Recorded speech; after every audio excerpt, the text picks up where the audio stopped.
Hello ladies and gentlemen, I'm the OmniViewer, and today I've got another unboxing video for you. Specifically, I will be unboxing this RevolTech Moguera that I acquired over the holidays. Should be interesting. Moving over to my incredibly high-tech display system, we get a look at Moguera himself on the box. I actually kind of like the way it's framed, how it's like the viewer is looking up and he's looking down. It makes for a very dramatic image in spite of how ridiculous he... Wait a minute, what's that? What is that? Is that a mouth? Moguera has a mouth? I don't remember Moguera having a mouth. Hang on a minute.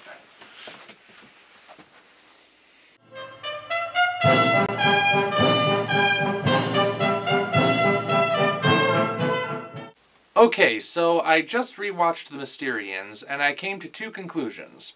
First of all, this movie needs a review of some kind at some point in the future. But second, and more to the point, yes, Moguera does indeed have a weird steam shovel contraption on his face that makes it look like he has a mouth. Given what a huge fan of Kaiju Eiga I profess to be, I'm kind of embarrassed that I didn't know that before now. Though in my defense, it is transparent.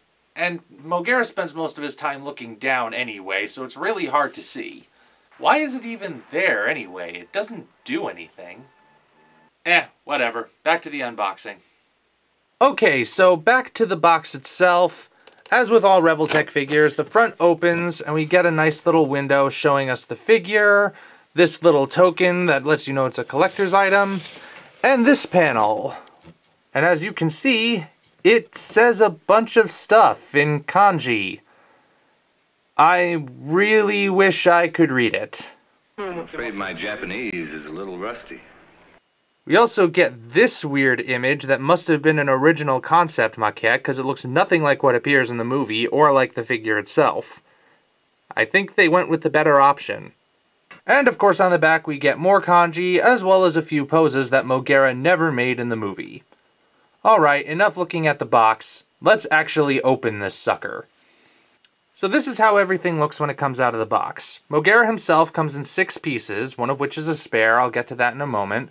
And there are all the extras, as well as this little box to hold any spare pieces you don't want to lose, and this little token that lets you know it's a collector's item. This one says number 10.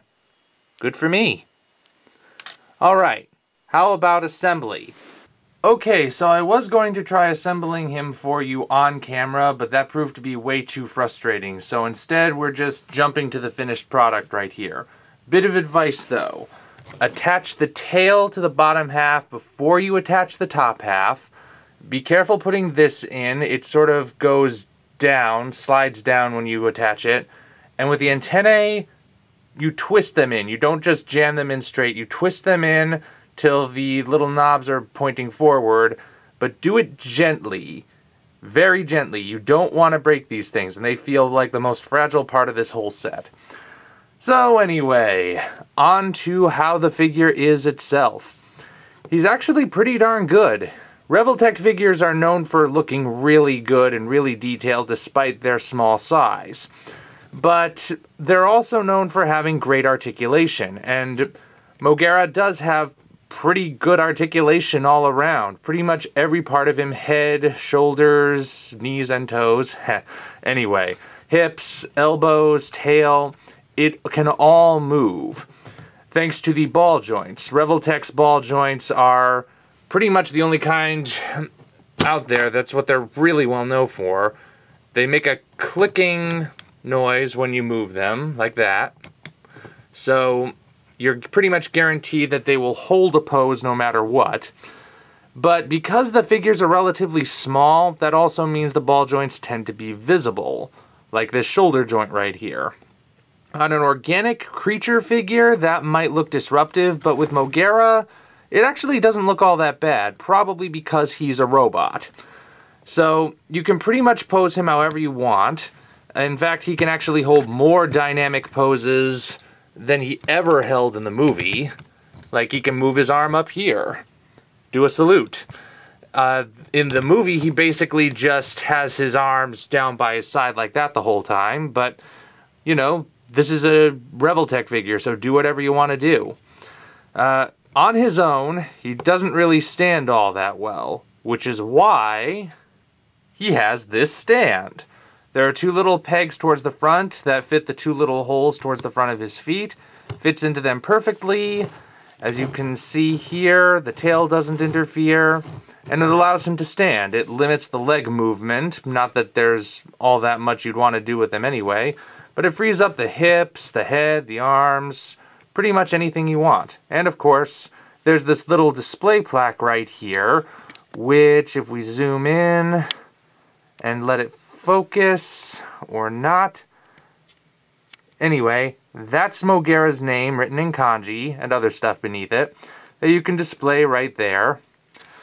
And there are other goodies too. This remarkable device is called, I kid you not, the Markalite FARP. Basically, this is an automated laser cannon that humanity uses against the Mysterians, sort of a precursor to the maser cannons. This comes detached from the base. There are two caddy corner pegs on this base here that fit the two caddy corner holes on the treads. The only way that the Markalite FARP will stand on its own is if the dish is all the way up like that. If you point it forward, it's going to tip over unless it's on the base, hence why it's already there. The dish, pretty much, that's as far as it can go upward, and it can hold any angle up to here, at which point it just falls forward, and you don't necessarily want that. Since Moguera's taller, there's nothing wrong with having it pointed up a little to fire at him. Also, we have this little guy. This is a Mysterian. A genuine alien invader. From the red, he looks to be one of the more important ones. He comes with them. There's absolutely no articulation on this guy. Head can't turn, nothing. But he looks pretty neat standing beside them. You know, besides the fact that he's way too freaking tall. Now, Moguera is just a bit too big to pose with the Bandai USA Godzilla figures. He's technically supposed to be the same size as Godzilla, and as you can see here, this original Godzilla is just a little too tall. He's also too big to pose with another RevolTech kaiju, like Gamera here. Gamera is supposed to be 60 meters tall, so that should put him up here, but Moguera's taller than him, so if you wanted to do a crossover, you're just out of luck. With an actual Japanese import figure, the scale's a tiny bit better, but just about the same as the USA ones. But if you want to do a NECA modern Godzilla, they actually don't look that bad. Have it, folks. RevolTech Moguera. Definitely one of the more obscure kaiju to get a figure release ever, but I like him. In fact, Moguera is actually very important to Japanese cinematic history. But we'll discuss that another day. Until such time as we meet again, this is the OmniViewer, signing off.